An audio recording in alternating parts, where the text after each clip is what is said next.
Hey, yo, hello to all of you enlightened individuals out there. This is Sensei Fouché.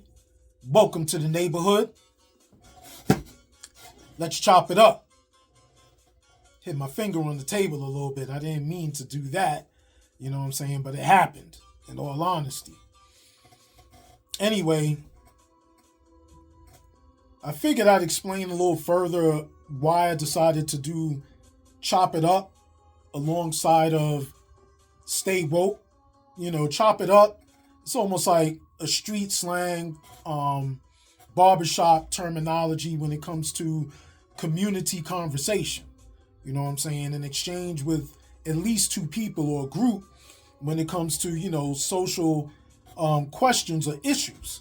You know what I'm saying? When you get into more of a social communion to investigate these questions, that's what we call chopping it up. You know what I'm saying? So this platform is a lot of, just random thoughts or just phrases, things that just come to my mind during the course of a day. I may just observe something and I'm like, man, as much sense as that doesn't make, that makes a whole lot of sense. You know what I'm saying? And that's just from an experience standpoint, first and foremost, but even more being most transparent and honest into, the levels and progression through a person's lifetime, trying to gravitate from a state of immaturity into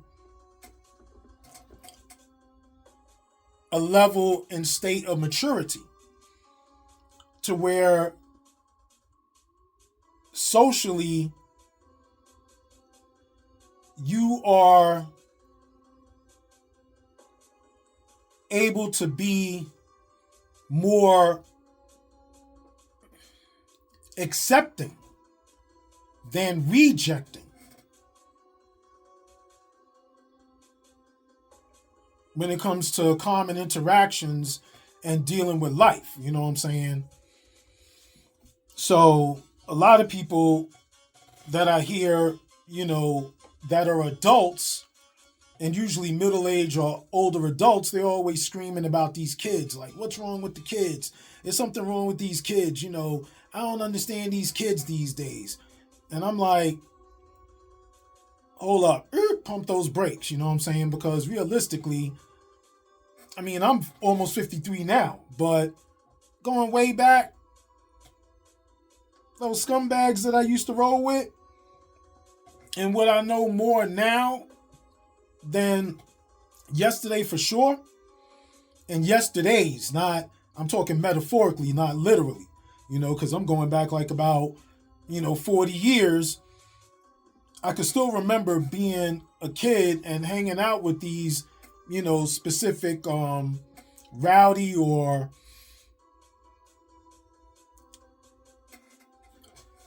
over emotional or uncontrolled peers. You know what I'm saying? Everything I've experienced up to this point in different relations of life,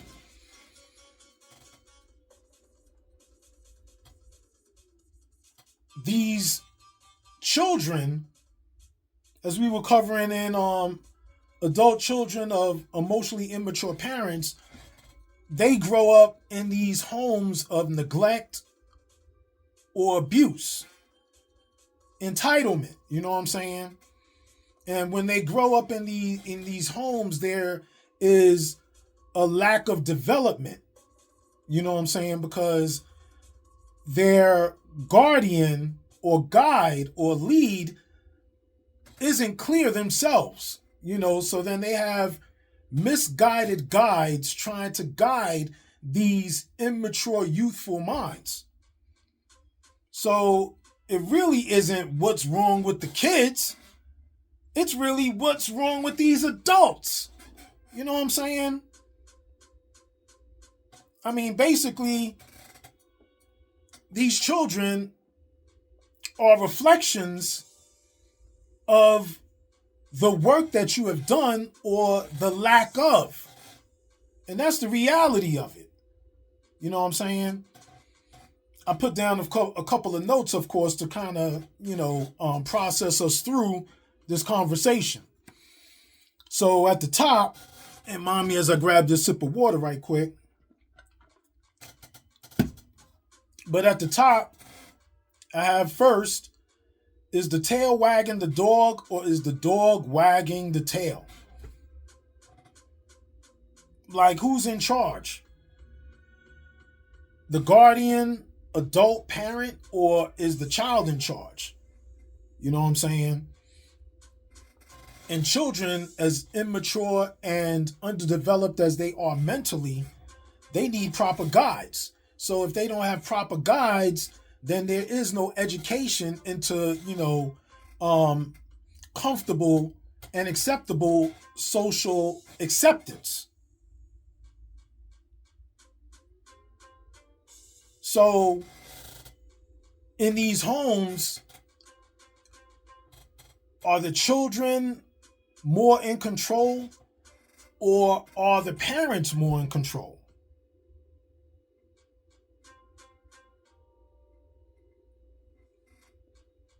So then my next note says, who's in charge if you can't even control yourself? You have a fear of initiating boundaries. Let's explain that a little bit. So as we were stating in just before, is the tail wagging the dog or the dog wagging the tail? Like, if you are insecure and highly immature yourself, and intimidated with confrontation, then that's what puts these kids more in charge or control of, the energy in these households, or the lack of development, because, these immature minds don't have the experience to guide themselves. That's why they need proper guides in order to develop them properly. You know what I'm saying? Mental health awareness is an extremely serious and important thing. And that's mainly, why I started to get into this whole work, is because I understand this mental breakdown and how difficult it is when you're in it, experiencing it, and how hard it is to pull yourself out of it and forward your education to empathetically be able to help others, not have to go through that long, excruciating, and destructive path. If you're not able to control the room is going to control you. And it's really less about the amount of children.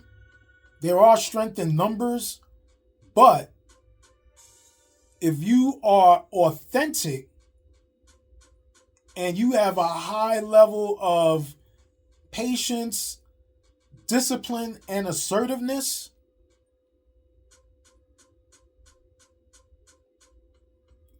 there is no reason for you to fall victim to these immature and underdeveloped people. I mean, teachers have it extremely difficult. And I commend the teachers in the teaching profession. Because I was really one of those students back in the days that would give you more of a difficult time by not, being within order of the class. You know what I'm saying? And it takes a very strong and experienced teacher you have to be adaptable too. You know what I'm saying? But it takes a very specific type of resolve in a person to be able to control a room with multitudes of people and personalities. You know what I'm saying? So if you really have a high level of insecurity and you really don't have a lot of confidence, like you're really not set up for success. And that's another reason why, these children, have these issues. The parents are weak. They weren't, developed properly themselves. Which kind of gets me into the abortion thing for a minute. So let me just divert in that direction for a minute. And I'm not, gonna say I'm pro-abortion, anti-abortion. I'm pro-happiness. You know what I'm saying? I am pro-mental awareness. I root for these kids to succeed and not fail. And if you try to force people to be parents that don't want to be parents, or force them to have these children and then they reject these children, remember that word reject, but when you reject these children and then they wind up in the system, how does that, they're already so set back, psychologically. And for the most part, they'll probably spend, most, if not all of their life in the foster care system. So who's going to take care of these kids? Because all of these people that are screaming this, pro-life and anti-abortion and, are you going to adopt these kids? Are you going to be a foster parent? Are you going to set up your life and your home, since you care about, this pro-life so much? Are you willing to accept and take on the responsibility of taking care of these kids that these people don't want, and you force them to have them?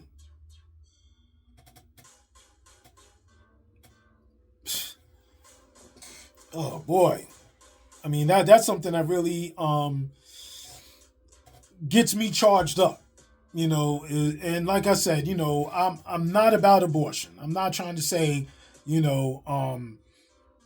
abortion is the answer. But I know for sure that forcing people to have children that don't want to have children or aren't equipped to take care of these children, who's going to take care of these kids? Deflection. Act like it's not that serious. And the reason why I wrote that is because when there is a problem, you make it seem like it's really not that bad, unless you are in some form of the most personal or intimate of relationship that someone is willing to have and listen to you vent all the time while living in this very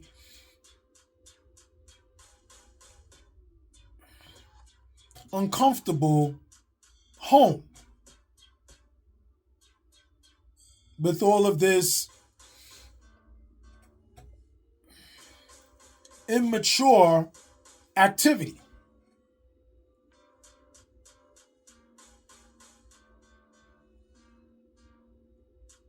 It's always a deflection. It's always somebody else's fault of, what went wrong. You know what I'm saying? Or you make it seem like it's not that bad, and maybe you do that because, you don't want to be acknowledged as embarrassed that you have been exposed as far as your life and what it really, how it really exists. Because behind the scenes, without the visual, I'm sure you're painting a whole different picture of what your home story is and what's going on with your children. But the reality is, you are someone that neglects, and you're really not transparent. You're not honest.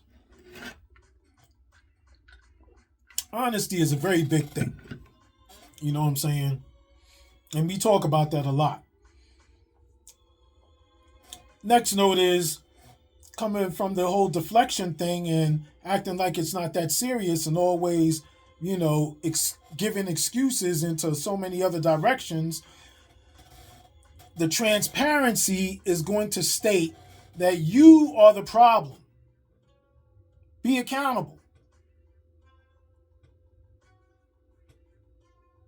I mean, realistically, if you keep blaming all these other people, you know what I'm saying, and you keep getting the same results, then where does the problem really lie? And you're not being honest and you're not being accountable, because you are the main guide. You are the primary caretaker. You are the parent. You are the guardian. So if something ain't going right, it's less about what someone else is doing and more about what you are not doing or what you're not willing to do. You are the problem. You keep saying, well, it's because of this. Your kid struggles in social settings being in school. So then you take them from this school to that school, and then you transfer them to another school. Then you have them at home a lot. And it's just a house of cards. Like, there's no direction. You know what I'm saying? There's no foundation. All you trying to do is just move the cards of blame in every other direction, then hold on to them and have them face you, and you look at them and read them for what they really are.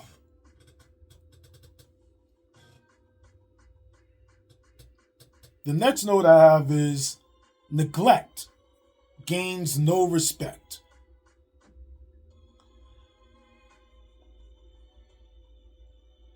When your kids don't respect who you are and what you stand for, because once they start to gain a level of experience, regardless of their immaturity, there is an understanding of right and wrong.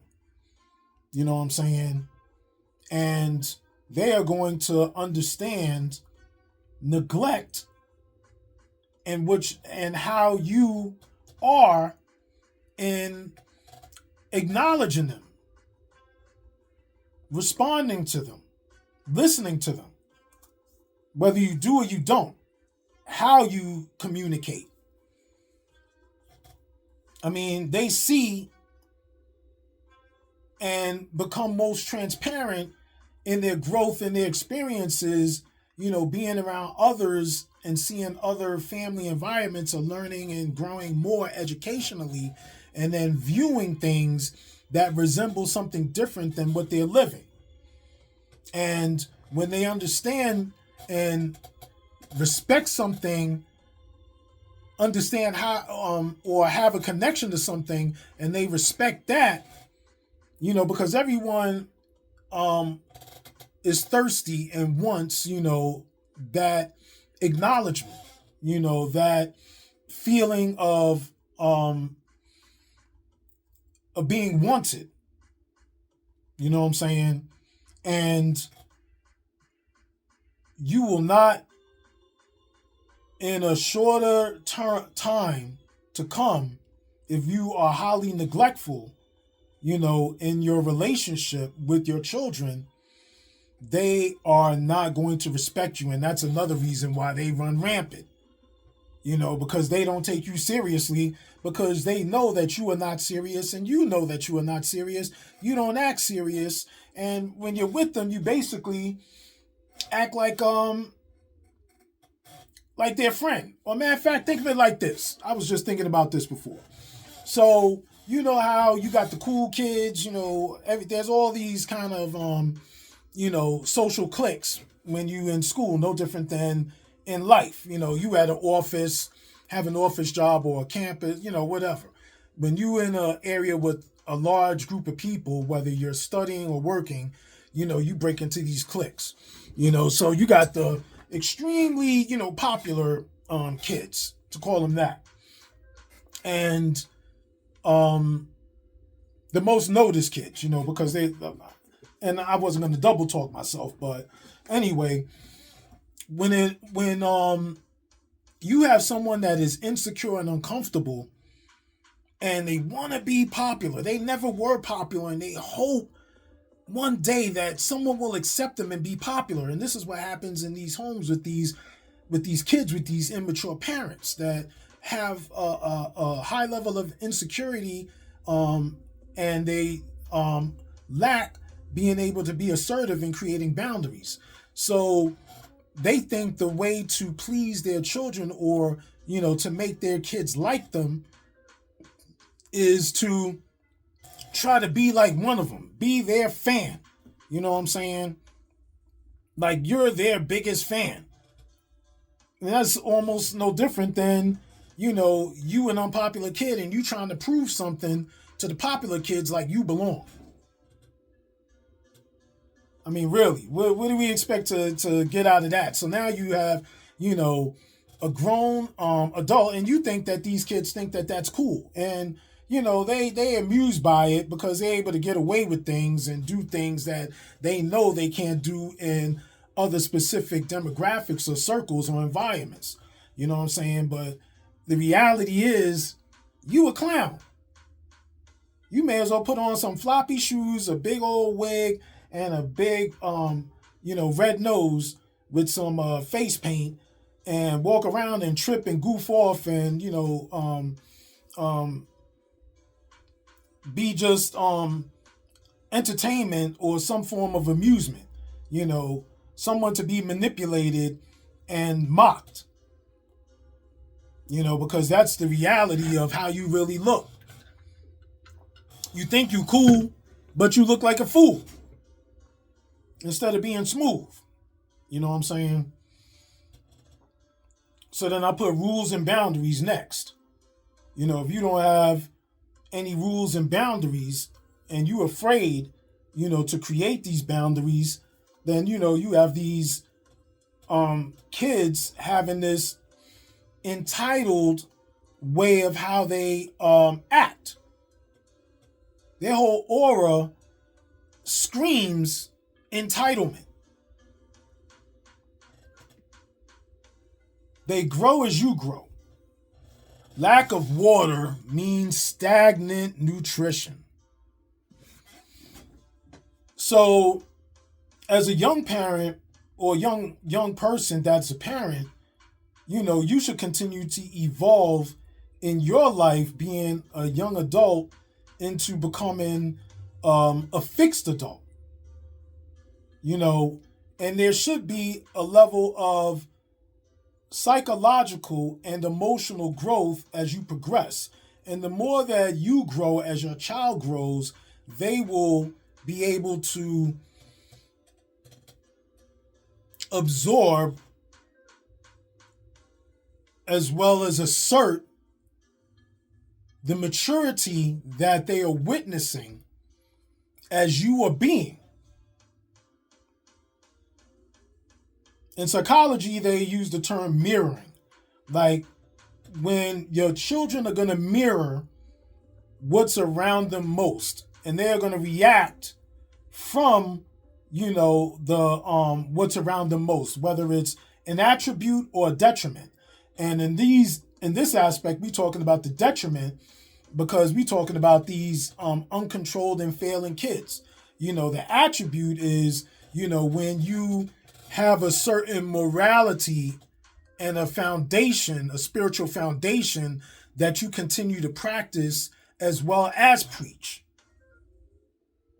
And there is going to be resistance in general because that's the way children are.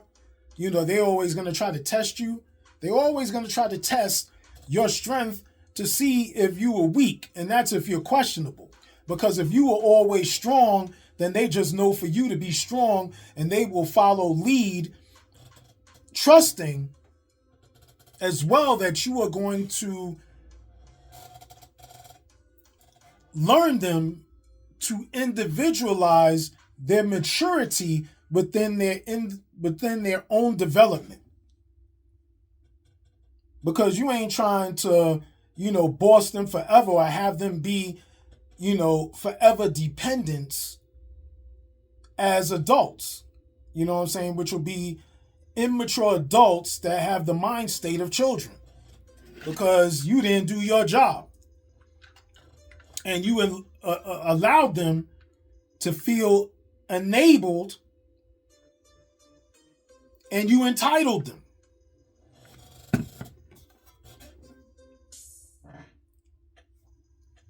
It's about what you are willing to do more than what you won't do.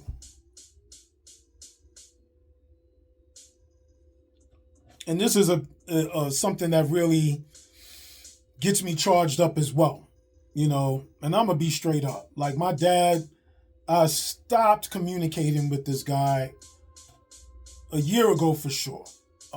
Totally cut off. Probably a year and a half. We had a specific conversation on the phone and I just got sick and tired for the final straw of listening to this enabling conversation and feedback. This man is always giving excuses, about what he didn't know and what he couldn't do. And me being a parent and going through the things that I'm going through, post extremely traumatic passing, more for my daughter with her mother passing when she was 9 years old. You know what I'm saying? And we only been reunited for a year when that happened. You know what I'm saying? But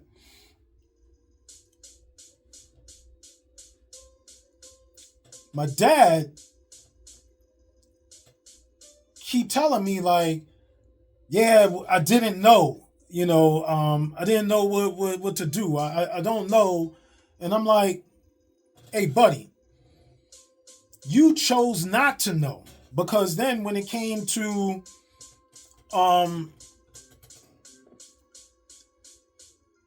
this relationship with your wife and trying to cater to her and entitle, her children in order for you to feel wanted more by, strangers than, your own children. Like you keep telling me about what you didn't know or what you couldn't do. And I'm like, realistically, and like I was stating before, I kind of lost track for a minute, but I remember now.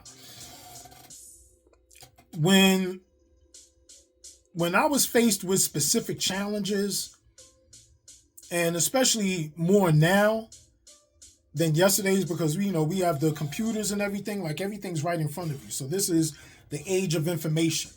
You are able to find things out a whole lot faster, without random word of mouth, because your phone is your immediate word of mouth. You know what I'm saying? So for me, when it came to a certain crisis, I dug in and learned what I needed to know. I researched, learned, asked a lot of questions, and put myself in different circles in order to be most educated, so that way I'm aware of what I need to do when I move forward into mending this broken mind. Like, I don't like those excuses about, I didn't know what to do. I didn't know. No one told me. I'm like, you just wasn't paying attention. I'm sure enough people told you, but the reality is you was more concerned about being liked than doing what's right. And in my dad's case, it was all about, trying to fall in love as opposed to trying to nurture, his own damaged kids.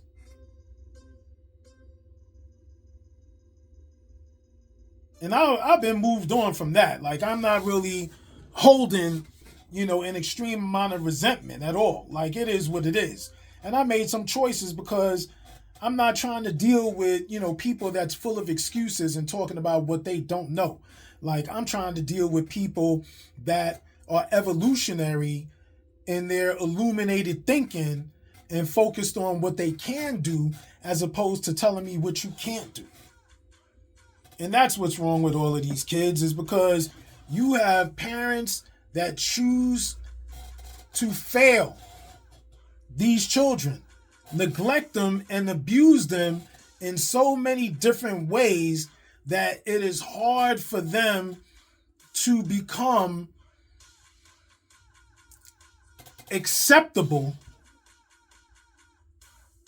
within society and be able to move and feel comfortable in their own skin. Like, they don't even understand who they are, or what they want to do, or how they should feel in this place of this adult world, this fast-moving world of adult politics.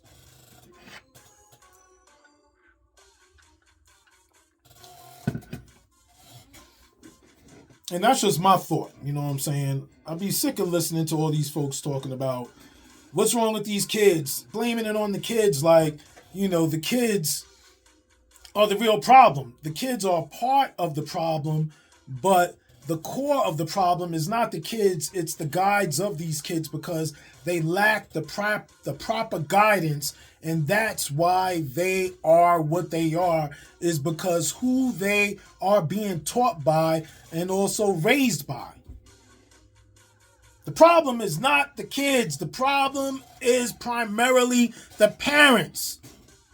I don't want to hear about what you can do. Can't do. I want to hear about what you can do, what you're willing to do. If you really care that much about these children, then you are going to sacrifice and dig deeper into doing whatever is necessary in order to figure out how to get them moving in the proper direction forward. So they are not dealing with a high level of mental health issues their whole life. They're not living as long-time dependents without having a higher level of independence within this interdependent world. Do better. Be better.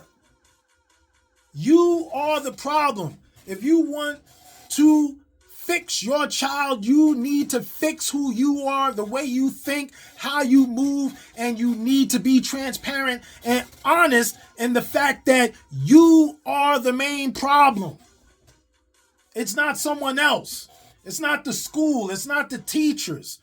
They need to learn how to adapt and be able to adjust within society.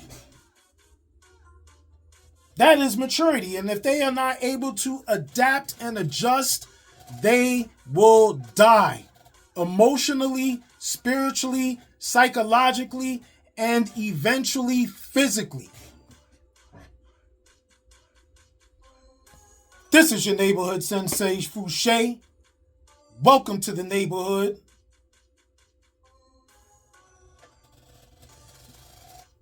We just chopped it up. Be smooth in unity. 1.